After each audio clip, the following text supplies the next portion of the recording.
Yo guys, we got tons of questions, so we're going to get straight into it. Boom, Q&A, Power Republic, House of Power style. The first question is an absolute beauty, and it's from Luke.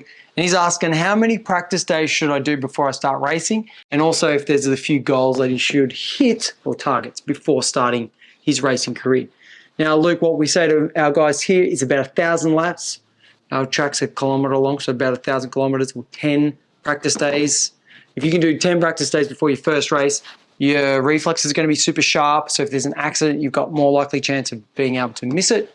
Also, too, your lap times will be a little bit more consistent. And hopefully you're within about, say, a 3-second bracket delta to the leader, so that after the start, 10 laps, 3 seconds times 10 is a 30-second buffer, and you're not going to get lapped. So try to stay within a time delta to the leaders or the fast guys at your local racetrack, so that in your first race or first few races, you're not getting lapped. Because sometimes if you're new to karting and you're really slow, and the fast guys catch up, they get pretty hostile because they're battling too.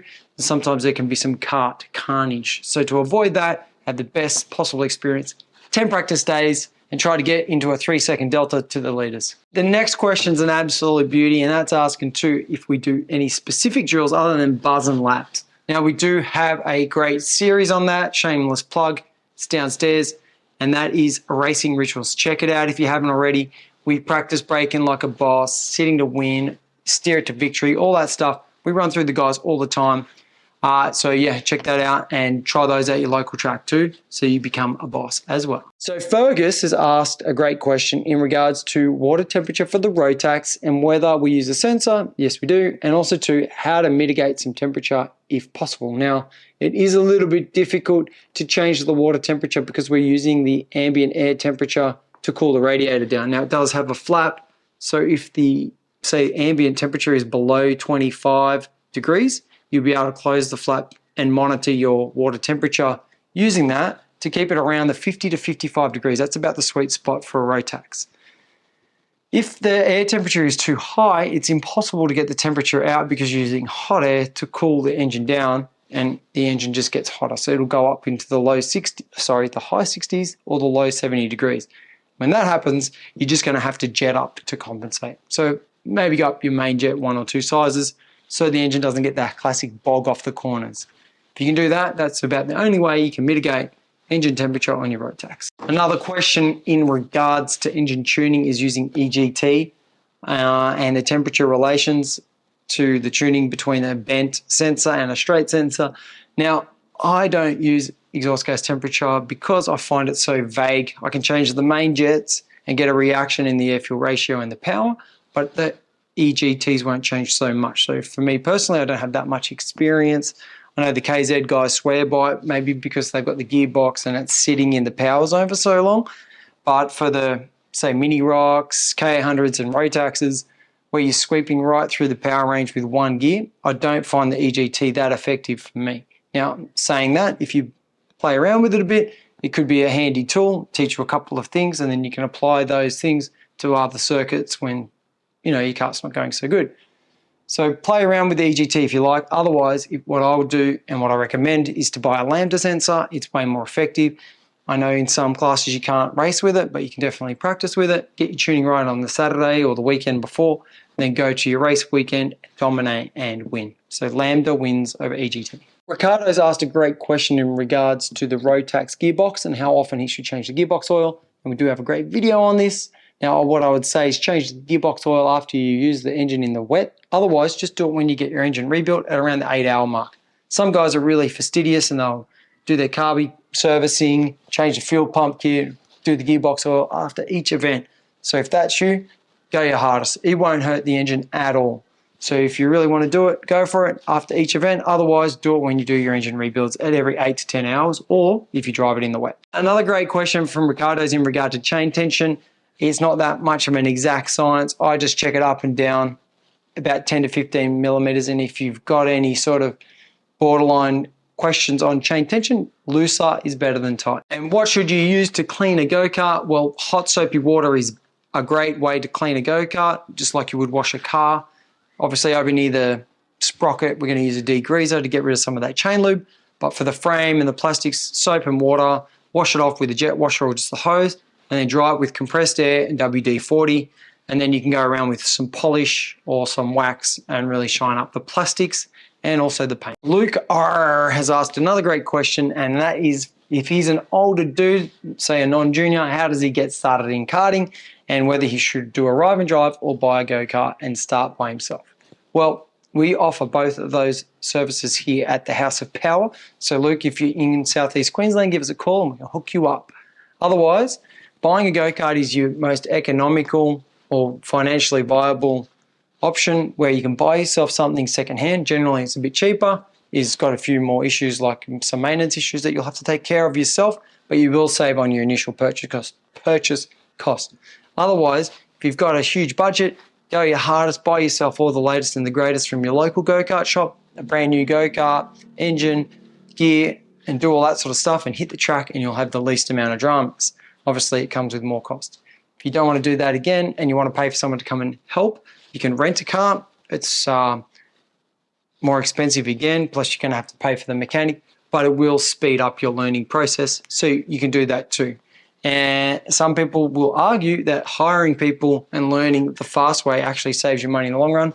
So really weigh up what suits you best, because if you've got the budget, it's probably the best way to go. And just quickly, the best way to learn driving is doing it yourself or learning it from other people. Obviously, if you hire someone who's got more experience, they can show you some of the shortcuts and also analyze some of the mistakes that you're making real time, so you can polish them out super duper early, but it will come at an additional cost, like we said. So there you go. How do you set up an engine for the rain? Well, that's a great question.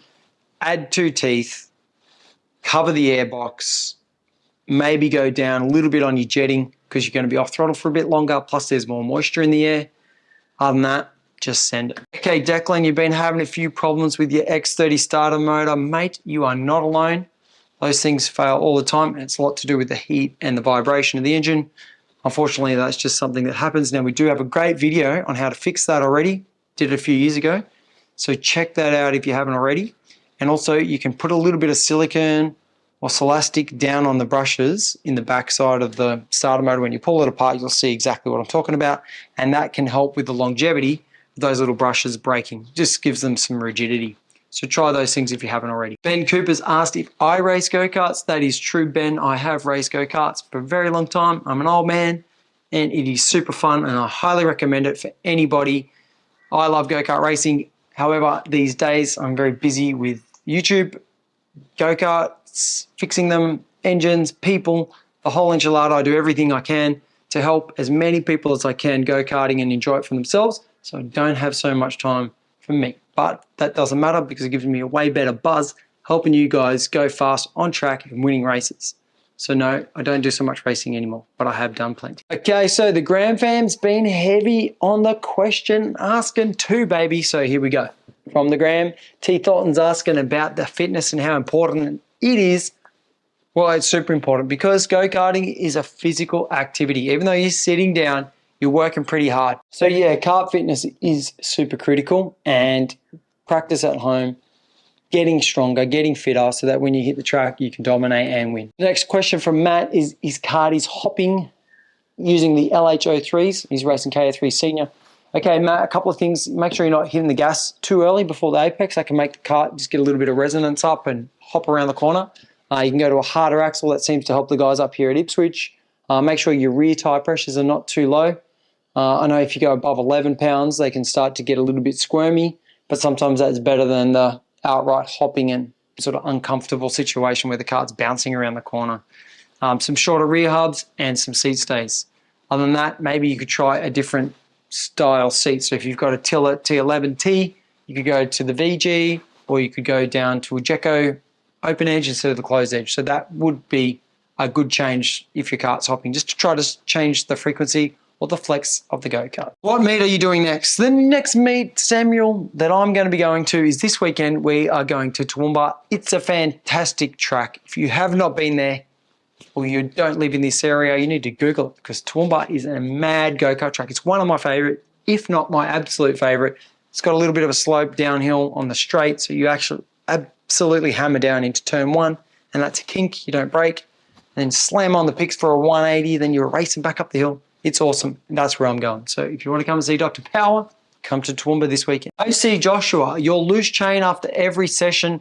I know this problem, it sucks. You need to change to an O-ring chain if possible. If you've got a Rotax or an X30, the extra torque of that engine is probably stretching that chain and it's getting hot, doesn't like the torque of the engine. So just get rid of those cheaper chains and get yourself the O-ring and you'll never have this problem ever again. Another great Rotax question is, do we need to modulate that throttle or can we just mash it coming out of the corners? Well, what I'd say is a little bit of both, column A, column A and B.